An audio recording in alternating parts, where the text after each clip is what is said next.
Disclaimer. साल 1967 पश्चिम बंगाल का एक छोटा सा गांव नक्सलबाड़ी। चाय के बागानों से घिरा यह इलाका उस समय बिल्कुल शांत था। किसी ने कल्पना भी नहीं की थी कि इसी गांव से उठी एक छोटी सी चिंगारी एक दिन भारत की आंतरिक सुरक्षा के लिए सबसे बड़ा खतरा बन जाएगी। एक गरीब किसान की जमीन का विवाद, दो वक्त की रोटी की लड़ाई और यहीं से जन्म हुआ लाल आतंक यानी नक्सलवाद का।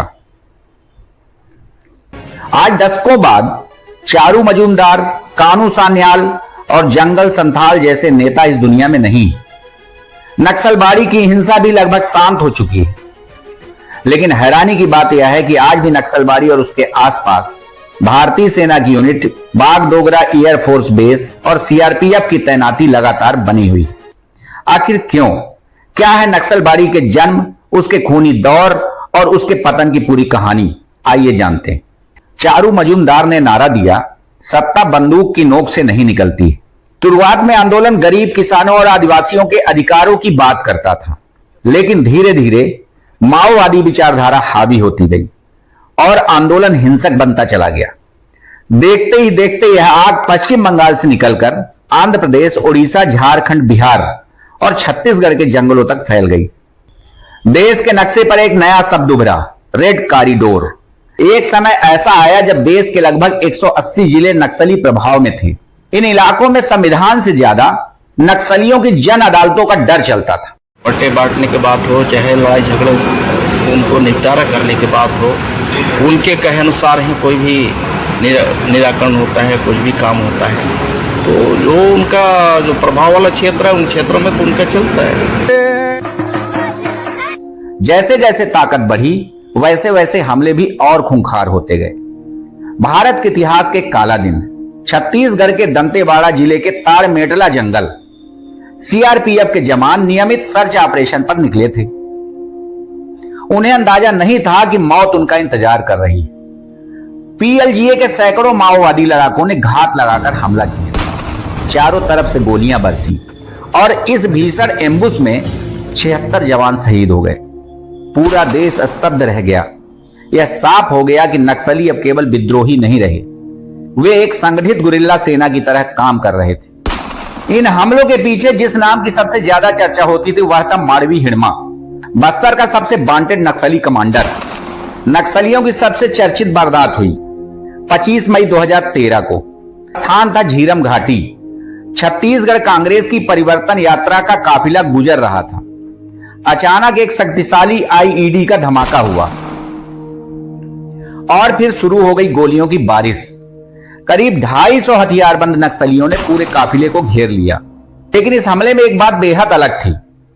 चश्मदीदों के मुताबिक नक्सली केवल अंधाधुंध फायरिंग नहीं कर रहे थे, वे नेताओं के नाम पूछ रहे थे और फिर उन्हें निशाना बना रहे थे। सलवा जुडूम के प्रमुख महेंद्र कर्मा, प्रदेश कांग्रेस अध्यक्ष नंद कुमार पटेल, पूर्व केंद्रीय मंत्री विद्याचरण शुक्ल सहित 32 लोगों की हत्या कर दी गई। यहीं से एक बड़ा सवाल उठा, क्या यह सिर्फ नक्सली हमला था या फिर इसके पीछे कोई और बड़ी साजिश भी थी? यह बहस आज भी जारी है। इस हमले का मास्टरमाइंड माना गया नंबला केशव राव उर्फ बसवा राजू। लेकिन इतिहास गवाह है, किसी भी देश को चुनौती देकर कोई भी सशस्त्र संगठन हमेशा नहीं टिक सकता। भारत सरकार ने रणनीति बदली, सुरक्षा बलों ने अभियान तेज किए, ऑपरेशन प्रहार, ऑपरेशन ब्लैक फॉरेस्ट और कई अन्य अभियान शुरू किए गए। लेकिन इस बार केवल बंदूक नहीं चली, विकास भी साथ चला। सड़कें बनी, मोबाइल टावर पहुंचे, स्कूल खुले, बैंक पहुंचे, सरकारी योजनाएं गांव तक पहुंची। जब लोगों को विकास का लाभ मिलने लगा तो नक्सलियों का जनाधार कमजोर पड़ने लगा। युवाओं ने उनका साथ छोड़ना शुरू कर दिया, उनका कैडर सिकुड़ता गया और फिर सुरक्षा बलों ने शीर्ष नेतृत्व को लगातार निशाना बनाया। बसवा राजू मारा गया, कई बड़े कमांडर ढेर हुए और संगठन की रीढ़ टूट गई। अब यहां सबसे बड़ा सवाल, अगर नक्सलवाद खत्म हो चुका है तो नक्सलबाड़ी में सेना और सुरक्षा बल आज भी क्यों मौजूद है? इसका जवाब नक्सलवाद नहीं बल्कि भूगोल है। नक्सलबाड़ी के पास स्थित है सिलीगुड़ी कॉरिडोर, जिसे भारत की चिकन नेक भी कहा जाता है। यह महज 20 से 22 किलोमीटर चौड़ी एक संकरी पट्टी है। यही पट्टी पूरे पूर्वोत्तर भारत को देश के बाकी हिस्सों से जोड़ती है। एक तरफ नेपाल, दूसरी तरफ बांग्लादेश, ऊपर भूटान और कुछ दूरी पर चीन की सीमा। यानी यह भारत की सबसे संवेदनशील इलाकों में से एक है। अगर किसी युद्ध या बड़े संकट में यह कॉरिडोर प्रभावित होता है तो पूरा नॉर्थ ईस्ट देश से कट सकता है। यही वजह है कि यहां सेना की त्रिशक्ति कोर, बागडोगरा एयरफोर्स बेस और अन्य सुरक्षा व्यवस्थाएं हमेशा सक्रिय रहती हैं। तो दोस्तों, नक्सलबाड़ी के खेतों से शुरू हुई लाल सलाम की कहानी आज इतिहास के पन्नों में दर्ज हो चुकी है। लेकिन हमारे जवानों की शहादत और उनकी सतर्कता आज भी देश की सुरक्षा की सबसे मजबूत दीवार है।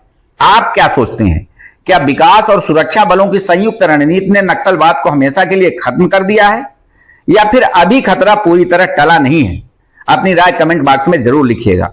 साथ ही हमारे चैनल को सब्सक्राइब कीजिएगा ताकि हमारे नए नए अपडेट्स आप तक पहुंचते रहें। नमस्कार।